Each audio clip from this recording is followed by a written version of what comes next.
Alright, so today we're going to be talking about the Enchantress, and I wanted to make this video ASAP because I feel like out of the newest Titan editions, she is definitely the highlight of them.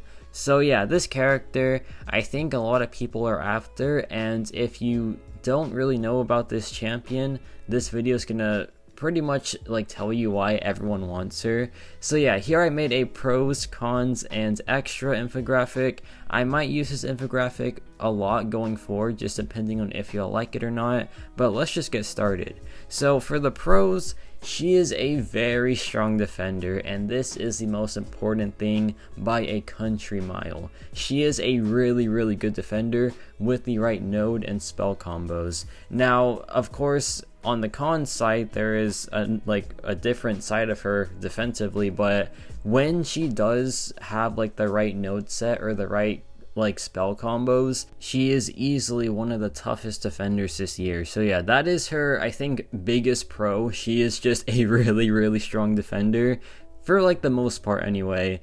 She's also she's a pretty good damage dealer once she really gets going, but emphasis on gets going because it takes a while to get there, to be honest. But yeah, once she is there, once she is ramped up fully, her damage output is pretty nice, to be honest.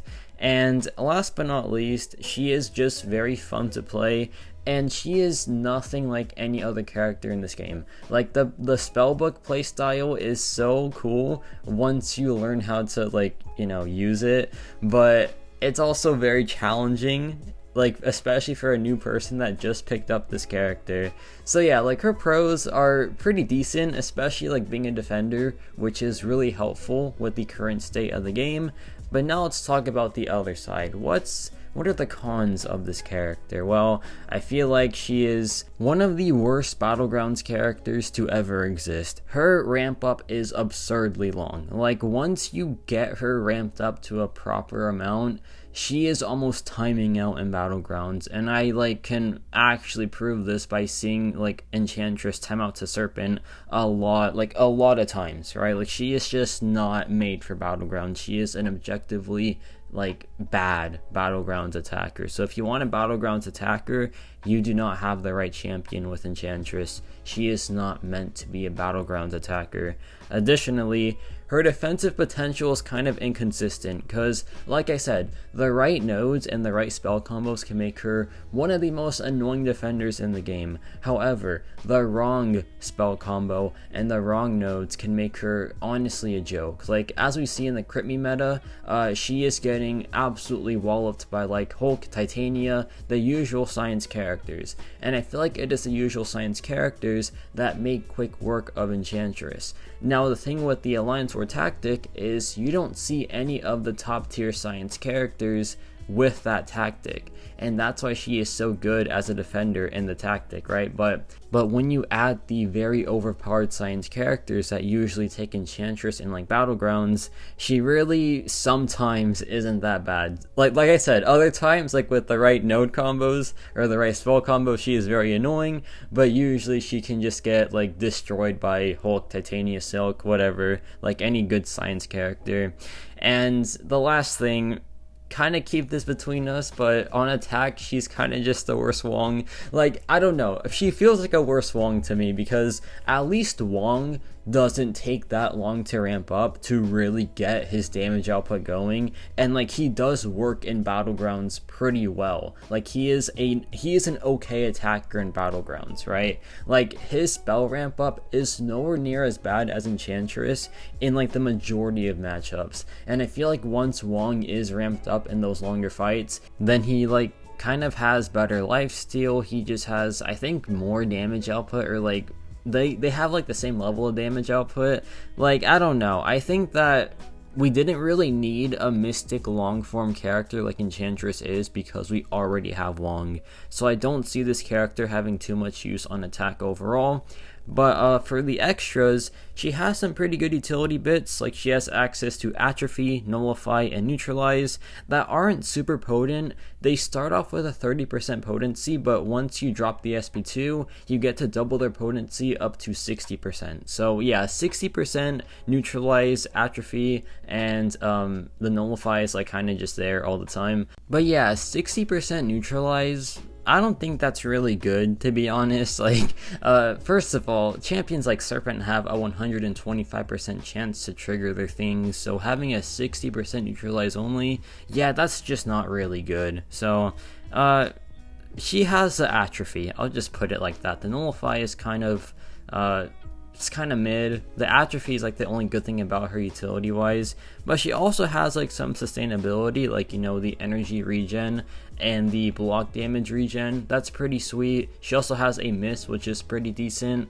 Like, she has some pretty decent tidbits of utility, but nothing that's super general besides the Atrophy, I feel like. And last but not least, some quick grades for Enchantress. I think her defensive potential is at an S for sure, and like this is a scale of F to SS, so like she is right near the top of the defender list. Like, she is really good at like being a really powerful defender given the right scenario.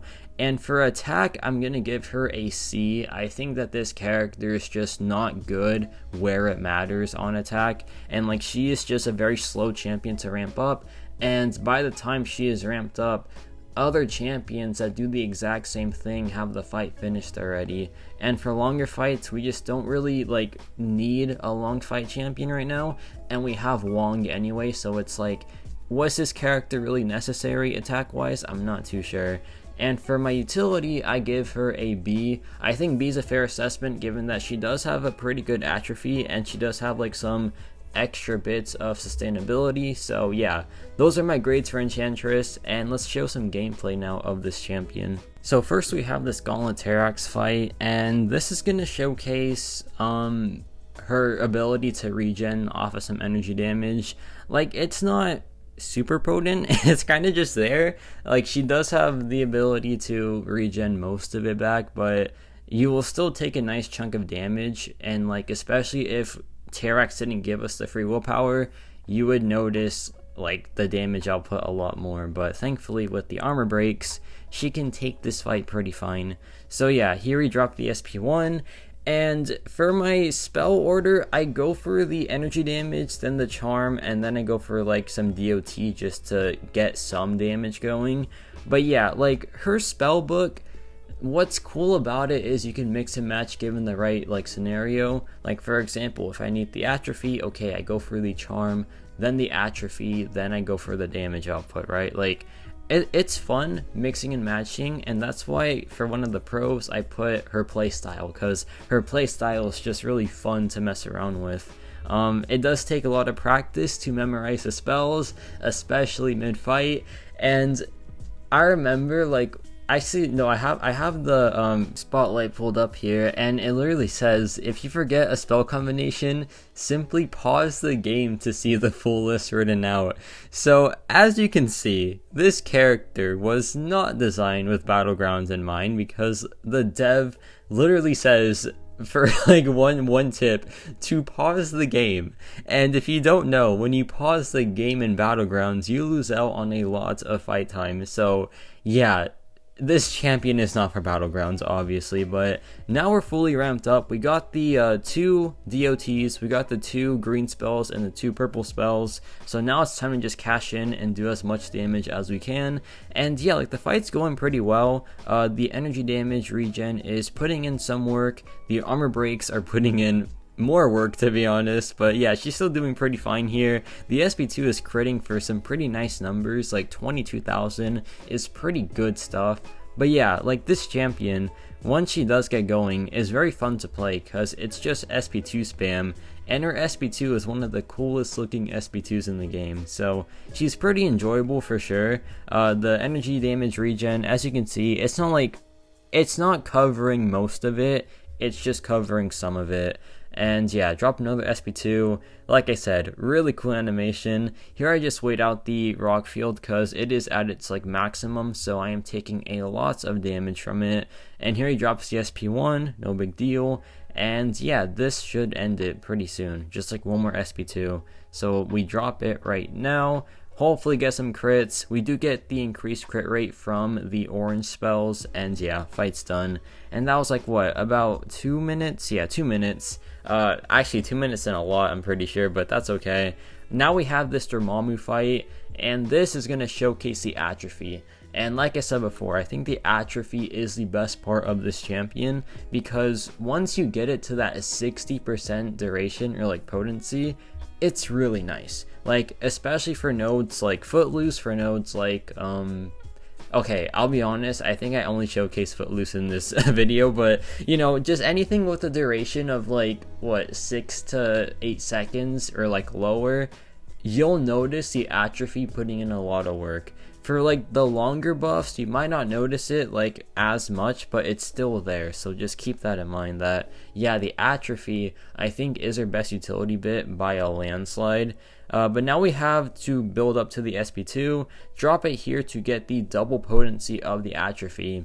And I guess that is one like downside of this champion. Her atrophy is at 30% at base, and to get it to 60%, you have to drop an SP2. So at minimum, you have to do SP1, SP2 to get like her best buff control. At worst, you have to do like multiple SP1s to get your spells going, and then you SP2, and then you have the buff control.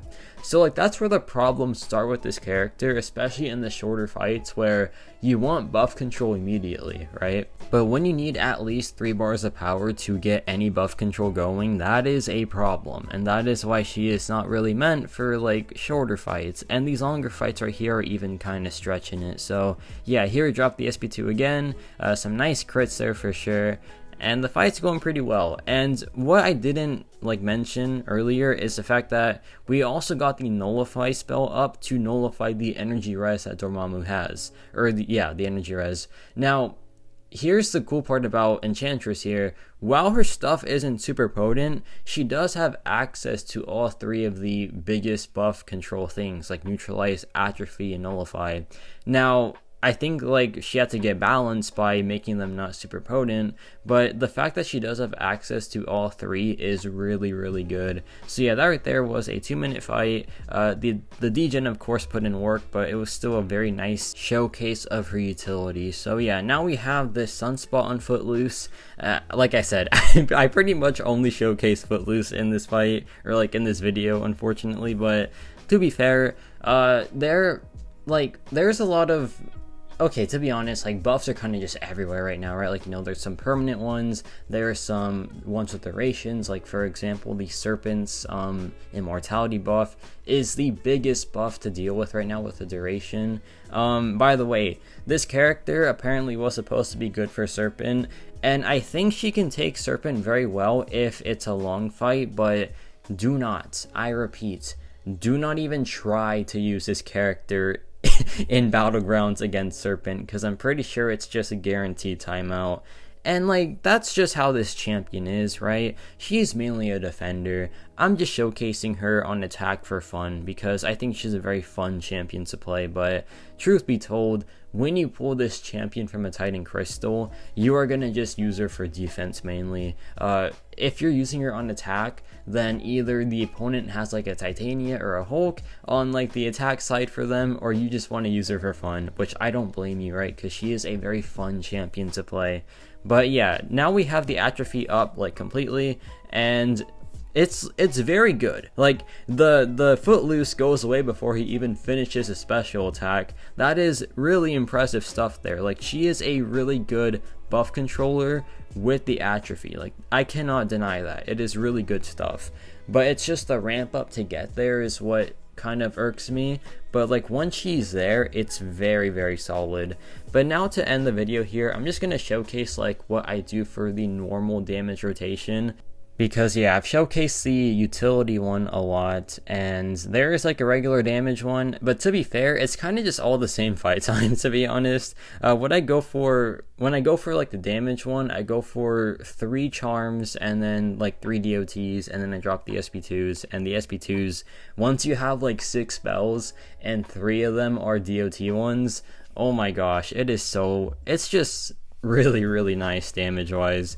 But like I said, I said 6 spells, right? So that's 6 SP1s. And of course, she does gain like extra power from the power steal mechanic that she has, but it's still not like a fast ramp, right? And with the red lightning node here, we're getting our power gain enhanced. So like this isn't even a proper like time test, right? It's just a for fun test. And this also has arms race, so it's a extra fun test, because yeah, the damage output's also pretty pretty enhanced as well, but that's okay because it's just for fun, this final fight. But yeah, now we're like almost fully ramped up. I think we are there actually, so it's time to cash in our damage output. Here we drop the relic into the SP2, and yeah, look at these crits, man. It's a thing of beauty. And like I said, thing of beauty is what Enchantress is, like animations wise, playstyle wise, just like a very fun champion overall. It's just my biggest worry is of course her practicality. She is practical, but it's just like how good is she on attack. But yeah, the fight's done here.